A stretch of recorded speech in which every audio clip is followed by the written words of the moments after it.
Pero tama po ba, na-share niyo na din po, alam din naman po ng publiko na adopted po kayo? Yes, hindi ko naman tinatago yun. Ito po yung titong nag-adopt sa inyo, hindi naman? No, ang nag-adopt sa akin, si Mami, si Daisy.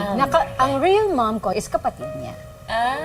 Yes. Parang hindi ganun kadali yung niyo naging po? relationship namin. Kasi yung time na yun, talagang nasa utak ko lang is tita ko siya. So dumating sa punto na bakit mo ko pinabayaan? Yun po ang term niyo? Yes. Bakit mo ko ibinigay sa kapatid mo? And when I was talagang 18, hindi ko alam na yung biological father ko is police. Siya pala yung nag-a-assist sa akin ng mga panahon na nag-opening ako ng isang fast food chain. Parang movie? Oo. Wait! Pero I think yung mga friends niya, alam na yung ina-assist nung... Anak niya. Oo, anak niya. For sure, alam niya.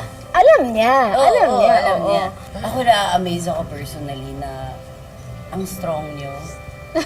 Ang strong niyo dun sa pagharap ng lahat ng yun and how you handled it. Yeah. Dahil napagkwentuhan na din natin ang first kiss natin. At dahil sa kanta nga ninyo, Tamis!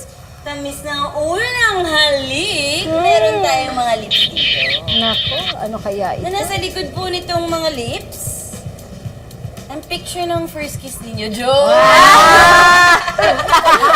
Kakatakot Pero nila. may mga picture na connected po sa inyo. Tapos kwentuhan nyo lang po kami kung ano ang story Story behind behind the photos. photos.